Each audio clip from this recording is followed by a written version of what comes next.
Dans cette vidéo, je vais t'expliquer comment utiliser TradingView comme un expert. Je vais vraiment te guider à travers cet outil pour que tu comprennes vraiment de A à Z comment ça peut vraiment t'aider à analyser les marchés financiers. TradingView, c'est réellement un outil très puissant pour les traders et les investisseurs parce qu'en fait, il y a énormément de fonctionnalités qui vont te permettre de suivre et d'analyser les marchés financiers. Donc c'est parti, sans plus attendre, on commence.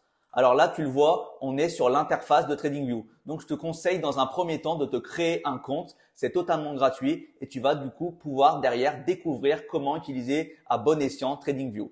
Donc là, dans un premier temps, une fois que tu as créé ton compte, tu vas pouvoir dans un premier temps ici à changer le thème. Donc, soit avoir un thème sombre ou un thème clair. Ça dépend de, par exemple, quand tu analyses les marchés. Moi, personnellement, en étant beaucoup dessus, pour ne pas avoir de fatigue oculaire, je préfère un thème sombre. Mais tu as également ici le thème clair, le thème en blanc. Donc ça, c'est en fonction de toi et de ce que tu souhaites. Ensuite, ici, dans cette interface, tu vas avoir différents onglets, notamment ici les produits avec les super charts. Donc les super charts, c'est ce que tu vas avoir ensuite lorsque tu vas pouvoir aller sur le graphique et analyser ton graphique. Ensuite, tu vas également pouvoir avoir, ici, je reviens à l'accueil dans un second temps, également la communauté. En fait, il y a une énorme communauté sur TradingView qui va te permettre du coup d'avoir, on va dire, des idées de trading de la part de communauté sur tous les actifs qui sont tradés. Et en l'occurrence, ensuite, quand tu vas choisir l'actif que tu trades ou l'actif où tu es le plus à l'aise, par exemple le Nasdaq, euro-dollar, le pétrole, l'or, etc. En fait, de par la communauté, tu auras des idées de trading sur l'actif que tu trades. Donc là, tu le vois, par exemple, idées de la communauté, tu as les idées les plus populaires, le choix de la rédaction, le pour vous, les suivis, etc. Et là, par exemple, je te conseille vraiment de faire tes propres analyses, mais par contre, tu peux quand même jeter un œil sur les idées de la communauté parce que ça va pouvoir peut-être t'aiguiller, te faire réfléchir différemment et du coup te donner des setups sur lesquels tu t'étais pas penché. Donc maintenant qu'on a vu ça, on a également ici les différents marchés. Donc dans les marchés, tu le comprends bien, c'est un marché qui est mondial et donc tu vas avoir par exemple ici les indices, les actions, les marchés de la crypto-monnaie, les marchés des contrats futurs, les contrats à terme, également ici le forex, les obligations et les ETF, ce sont des trackers. Et ensuite également ici, tu auras les courtiers. Parce qu'il faut savoir qu'en fait sur TradingView, tu peux lier ton compte de courtier sur TradingView pour ensuite passer des ordres ici et du coup, ça passera les ordres directement sur ton courtier pour pouvoir trader et du coup, créer une position sur ton marché. Donc maintenant qu'on a vu ça, ici, tu le vois, tu as une barre de recherche. Donc dans la barre de recherche, tu vas pouvoir taper l'actif que tu trades. Donc par exemple, moi, mon actif favori, entre guillemets, c'est le Nasdaq Futur. Donc là, tu vas le voir. Ici, tu vas arriver sur la page du Nasdaq Futur. Et comme je te le disais tout à l'heure, ici, tu vas avoir des idées de la communauté en ce qui concerne cet actif précisément, en l'occurrence ici, le Nasdaq Futur. Ensuite, tu vas également avoir l'actualité de ce qui se passe sur le contrat à terme du Nasdaq Futur. Donc, notamment ici lié à la guerre commerciale de Donald Trump qui impacte forcément les marchés US. On a notamment les données techniques du Nasdaq et en fait, tu as beaucoup de données, on va dire techniques et fondamentales sur le marché que tu trades. Donc ça, c'est intéressant dans un premier temps de un petit peu essayer de grappiller toutes les infos que tu peux avoir dans les différents onglets pour essayer de te faire une idée de comment fonctionne la plateforme. Et ensuite, une fois qu'on est arrivé ici, que tu veux vraiment passer dans le vif du sujet et trader le marché, alors ici, tu vas cliquer sur le bouton « Voir les super graphiques ». Et donc là, tu vas arriver sur ton interface pour trader les marchés et les analyser. Alors ici, ne t'inquiète pas, si dans un premier temps, ça te paraît un petit peu compliqué, je vais tout t'expliquer et ça va te rendre vraiment la lecture de cet outil beaucoup plus simple. Alors, dans un premier temps, tu le vois ici, tu as l'actif que tu trades. Par exemple, ici, NQ1, donc c'est le contrat futur du Nasdaq. Et là, tu vois, tu as la barre de recherche. Et dans cette barre de recherche, tu as les actions, les contrats à terme, le forex, la crypto, etc. Donc, si par exemple, tu recherches la paire euro-dollar, heure-USD, là, tu le vois avec le courtier FXCM. Donc là, par exemple, tu vas cliquer dessus et là, tu vas avoir l'euro-dollar qui va apparaître. Donc là, tu vois très bien ici qu'il y a l'actif que tu trades, l'actif en question est ici. Donc là, maintenant que tu as vu ça, tu vas pouvoir du coup choisir allègrement l'actif que tu souhaites et aller switcher d'actif en actif pour essayer d'analyser les actifs qui sont importants à tes yeux. Donc là, si par exemple, on retourne sur le Nasdaq, donc le NQ, en l'occurrence pour moi. Donc là, on va commencer. Tu l'as vu, ici, on a notre actif, c'est OK. Maintenant, ici, ce que tu vois, c'est ce qu'on appelle les time frames ou alors ici, les intervalles de temps pour avoir le graphique, le display du graphique. Donc, c'est-à-dire qu'ici, en fait, ça peut switcher de 1 minute, 3 minutes, 5 jusqu'à un time frame daily. Et en fait, le time frame, ça va être dépendant de toi, quelle est ta stratégie de trading et quels sont tes time frames d'analyse du marché. Donc là, tu le vois par exemple, c'est-à-dire que ici en daily, une bougie équivaut à une journée. Mais si par exemple ici tu viens en M15, ça signifie quoi? Que chaque bougie équivaut à 15 minutes. Donc là, tu le vois, tu peux vraiment switcher de time frame pour analyser ton marché. Ensuite ici, avec la petite flèche, tu vas pouvoir dérouler toutes les time frames. Si par exemple tu souhaites avoir on va dire une time frame en weekly, donc c'est-à-dire qu'une bougie équivaut à une semaine, tu l'as ici. Et si tu veux le mettre dans tes favoris, alors ici tu vas avoir la petite étoile et tu cliques dessus pour l'ajouter à tes favoris. Et là, tu le vois, elle apparaît ici à côté du daily et du coup là, tu as vraiment toutes tes time frames que tu utilises pour analyser les marchés. Et donc là, si tu cliques sur weekly, tu vois exactement qu'une bougie équivaut à une semaine de temps. Ensuite, on va passer juste à côté sur, on va dire, la représentation des bougies. Donc là, tu le vois, on est sur des bougies. Ici, on est sur des candles. On est sur des chandeliers japonais avec, tu le vois ici, des bougies vertes, des bougies rouges, des bougies haussières, des bougies baissières avec des corps et des mèches. Tu as également, par exemple, ici, la possibilité d'avoir des bougies creuses. C'est-à-dire qu'ici, tu as des bougies qui ne sont pas pleines à ce niveau-là. Tu as également la possibilité d'avoir une représentation avec des droites. Donc ici, quand tu veux faire peut-être une analyse un petit peu plus large où tu veux pas un niveau précis, mais par exemple simplement définir un niveau de support ou de résistance dans un premier temps, ici, ça peut te permettre d'analyser ce niveau. Donc là, tu as également la représentation en ligne. Ensuite, on continue. Là, tu as les lignes avec les marqueurs. C'est exactement la même chose que précédemment, simplement tu as un marqueur qui s'affiche en plus. Ensuite, ici, tu as une région. Donc, c'est simplement que le bas de la courbe est ici, tu le vois coloré. Et donc, en fait, tu peux faire varier ensuite le niveau d'opacité. Et enfin, également, ici, tu vas avoir, par exemple, les zones ici en colonne.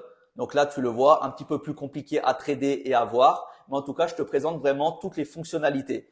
Et enfin, ici, tu auras par exemple les Ekinashi. Donc là, les Ekinashi, en fait, c'est vraiment des bougies qui te donnent des tendances. Là, tu le vois, c'est quand ça ouvre plus bas que la bougie suivante. Et du coup, en fait, là, ça crée un momentum haussier. Et du coup, là, tu vois que tu n'as pas du tout la même représentation que si tu prends tes bougies classiques. Mais je te conseille dans un premier temps de commencer à analyser ça avec les bougies. Alors, maintenant que tu as ça, on a également ici des indicateurs. Donc, les indicateurs, ça va dépendre vraiment de ta stratégie. Mais par exemple, si tu utilises un RSI, donc l'indice de force relative que beaucoup de monde utilise, regarde, tu le vois, il apparaît ici en dessous de ton graphique. Et ce qui est intéressant ici, c'est que tu vas également pouvoir faire varier de nombreux paramètres. Donc, dans un premier temps, ici, tu vas pouvoir le cacher ou bien le faire réapparaître. Ensuite, ici, dans la petite molette de configuration, tu vas pouvoir configurer différents paramètres. Par exemple, ici, les couleurs. Là, par exemple, en passant du bleu au violet. Également, ici, du jaune au orange, etc. Également, ici, avec droite, des lignes interrompues, un histogramme. Donc là, c'est vraiment à ta guise. C'est à toi de définir quel est le setup que tu préfères pour trader. Et on a également, par exemple, ici, de faire varier les paramètres en entrée. Par exemple, ici, sur le RSI, si on part d'un RSI à 14 et un RSI à 21, donc là, tu vois, il va changer. Et donc là, tu vois bien ici qu'on a un RSI à 21. Ensuite, ce qui est intéressant, c'est que tu vas pouvoir le faire bouger. C'est à toi de voir en fonction de ton setup, mais tu peux le faire bouger du bas jusqu'en haut. Donc là, personnellement, je le remets en dessous. Et là, tu vois, ce qui est intéressant, c'est que tu vas pouvoir du coup trader les marchés en incluant des indicateurs. Et tu peux en mettre par exemple un deuxième également. Si tu mets par exemple un MACD, ici tu le vois, il apparaît également à ce niveau-là. Et comme sur le RSI et les autres indicateurs, tu peux vraiment le faire varier et faire varier ses paramètres en entrée. La longueur rapide, la longueur lente, les différentes couleurs, le style, etc. Donc là, tu le vois. Et si jamais tu veux fermer, tu vas sur la petite poubelle ici et tu vas du coup retirer ton indicateur. Si par exemple maintenant tu souhaites avoir du coup une moyenne mobile simple ici, elle va apparaître sur ton graphique à ce niveau-là. Et là, tu vois, c'est une moyenne mobile simple. Et là, pareil, tu la fais apparaître ou tu l'enlèves. Et également, ici, avec la molette de configuration, tu vas pouvoir, par exemple, faire varier, par exemple, ici, la couleur. Également, ici, tu vas pouvoir faire varier le type de courbe, si c'est une droite, si c'est une ligne interrompue, en escalier, etc. Et en fait, ici, ce qui est intéressant, c'est que tu vas pouvoir faire également varier les paramètres de la moyenne mobile. Là, on est sur une moyenne mobile simple de 9. Mais si, par exemple, on prend une moyenne mobile simple de 50, tu vois ici, elle varie. Et là, par exemple, ici, suivant ta stratégie, tu vois que ici, potentiellement, elle fait office de résistance, etc. Donc là, tu le vois, c'est vraiment pour faire travailler tes différents indicateurs et changer les paramètres pour que tu sois le plus à l'aise possible. Et ensuite, par exemple, si tu ne le veux plus, tu peux soit le cacher ou alors carrément le supprimer. Donc là, tu le vois, ce qui est intéressant, c'est que du coup, tu as vraiment beaucoup d'indicateurs. C'est à toi de te poser sur TradingView et d'aller vraiment chercher dans tous les onglets ce qui est intéressant pour toi, d'aller vraiment fouiller et entre guillemets d'explorer la plateforme pour que tu saches le mieux l'utiliser. Ensuite, ici, ce qui est intéressant, c'est que tu vas pouvoir créer des alertes. Alors, une alerte, c'est très intéressant parce que tu le vois ici, ça va te permettre, si jamais tu n'es pas devant les écrans, de t'envoyer une alerte en fonction d'un setup que tu auras identifié comme potentiellement intéressant pour toi. Donc là, tu le vois, par exemple ici, on va se mettre par exemple ici en daily. Alors, en fait, également ici, lorsque tu vas faire bouger ici l'unité des prix, forcément ton graphique va bouger. Et si par exemple tu arrives ici pour analyser ton marché et tu veux le faire revenir sur une échelle standard, tu cliques sur la molette ici de configuration, tu réinitialises l'échelle de prix et là, tu as ton graphique qui revient. Et en fait, ici, tu vois, il s'adapte parfaitement à ta fenêtre. Ensuite, tu peux également inverser l'échelle. Donc là, du coup, tu es inversé. Donc en fait, plus l'actif va augmenter et donc là, en inversé, forcément, inversement corrélé, plus il va chuter. Donc là, je vais l'enlever. Et tu peux également changer ton échelle. Échelle normale, échelle en pourcent, échelle indexée sur 100 ou par exemple une échelle logarithmique. Et là, tu vois qu'on a le Nasdaq sur une échelle logarithmique. Donc là, je vais me remettre en normal. Et tu as également en plus de paramètres à ce niveau-là. Et là, en fait, tu peux vraiment changer tous les différents paramètres globaux de TradingView avec, tu le vois ici, par exemple, tu as le corps de tes bougies, les bordures, les mèches. Si par exemple, tu souhaites avoir une bougie en bleu, et ben en fait la bougie, tu le vois ici, elle se met en bleu. Donc ça, c'est vraiment à ta guise en fonction de tes préférences. Et donc là, tu vas vraiment pouvoir faire varier la colorimétrie des corps, des bordures, des mèches, etc. Également ici des logos, du titre, les échelles de temps, les lignes. Donc ça, c'est vraiment, je te conseille vraiment dans un premier temps, une fois que tu as créé ton compte, de vraiment passer du temps sur TradingView et de commencer à vraiment chercher chaque petit paramètre pour les voir, pour les faire varier et ensuite voir qu'est-ce qui est le plus intéressant pour toi. Donc là, on revient à ce niveau-là. Donc là, je vais créer une alerte. Donc là, tu le vois, ici, tu as une pop-up, une fenêtre qui s'ouvre. Donc là, tu vois bien, tu as une alerte de prix sur le Nasdaq Futur. Et là, par exemple, notre alerte, elle est sur un croisement. C'est-à-dire que lorsque le prix de cet actif va croiser le niveau que toi, tu souhaites, alors ça va t'envoyer une alerte. Si par exemple, ici, on est sur les 16 400 et toi, tu veux te positionner ici avec une alerte, tu vas ici taper 16 400. Si ça croise par exemple une seule fois à ce niveau-là, eh bien du coup tu vas avoir ici une alerte. Donc là tu vas avoir notamment dans un premier temps une alerte sur ton application.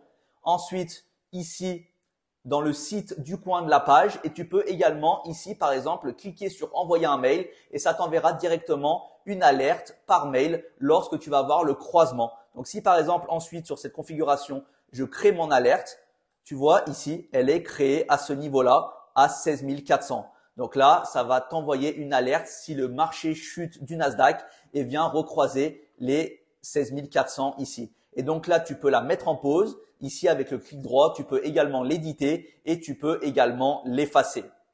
Voilà, donc ça, c'est si tu veux setup du coup une alerte sur ton actif. Ensuite, ce qui est également intéressant à ce niveau-là, c'est que tu vas avoir l'outil replay. En fait, le replay, c'est que ça va te permettre vraiment de travailler sur tes points d'entrée et de travailler sur tes stratégies de trading. Si par exemple ici, tu voulais analyser le marché à ce niveau-là, par exemple, on est sur la crise du Covid, on push le prix à la hausse et là, on retraçait. Là, tu vas par exemple utiliser un replay à ce niveau-là pour couper le marché. Et là, par exemple, tu le vois, on est venu vraiment en arrière. Et là, par exemple, à ce niveau-là, si tu traces, par exemple, en fonction de ta stratégie, un Fibonacci, en te disant, potentiellement, ici, je vais attendre un rebond sur les 61,8. Donc là, tu vois, tu peux lancer le replay et le marché, du coup, tu le vois défiler. Et là, ce qui est très intéressant, regarde, c'est que potentiellement, tu aurais pu analyser les 61,8 qui étaient pour toi un niveau potentiel d'achat. Et tu le vois ici, ça va te permettre du coup de faire du backtest sur tes stratégies. Tu peux revenir en arrière, backtester tes stratégies et ensuite faire des analyses mathématiques et des simulations pour essayer de comprendre, par exemple, sur 10 trades, combien tu en as de gagnants, combien tu en as de perdants, quels sont tes ratios risk-reward, comment gérer ton money management, etc. Ça, c'est vraiment un outil puissant pour backtester ta stratégie. Et donc là, tu peux également l'accélérer, tu peux la ralentir. C'est à toi d'accélérer ou de ralentir ta vitesse. Et donc là, par exemple, on l'arrête. Là, j'annule le replay. Et là, on revient sur l'analyse en direct du marché. Là, je réinitialise l'échelle et là, j'arrive dessus. Donc là, tu vois, l'outil replay est très intéressant. Ça va vraiment te permettre de backtester. Ou si, par exemple, tu trades les marchés US, tu trades la session US, par exemple, de 15h30 jusqu'à 22h, tu peux te poser ensuite le soir après la session, te refaire du coup un replay sur la session de la journée et ensuite voir les trades qui ont été gagnants, les trades qui ont été perdants et vraiment backtester tes différentes stratégies. Donc là, tu le vois ici, c'est des outils qui sont très intéressants. Ensuite, à ce niveau-là, tu vas avoir le panneau de configuration. Donc, tu peux le trouver également ici, comme je t'ai montré tout à l'heure, en faisant varier vraiment les paramètres de base de TradingView. Ensuite, ici, ça te permet d'agrandir la fenêtre. Avec échappe, du coup, tu reviens avec du coup tous les différents onglets. Ensuite, ce qui est intéressant, ici, tu le vois, tu as le petit plus. Le petit plus ici, c'est ce qui permet du coup d'ajouter un symbole pour avoir un point de comparaison. Donc là, en l'occurrence, tu le vois, on est sur le Nasdaq. On va prendre ici le SP500 sur la même échelle. Et là, tu le vois, le SP500, il est en ligne avec des lignes pour bien voir la différence. Et là, du coup, ça te permet de voir la corrélation des actifs. Donc là, tu vois que potentiellement ici, on a une corrélation entre le Nasdaq et le SP500, mais le Nasdaq ayant une pondération beaucoup plus élevée des actifs à risque comme les valeurs technologiques, forcément, il a beaucoup plus performé sur un cycle haussier. En tout cas, ici, ça te permet vraiment d'analyser un actif par rapport à un autre actif. Et là, pareil, comme toujours, tu peux du coup le cacher ou le remettre. Et avec la molette de configuration, tu peux changer le style. Par exemple, ici, le mettre en vert ou le mettre en rose. C'est toi qui vois et c'est toi qui fais varier les paramètres.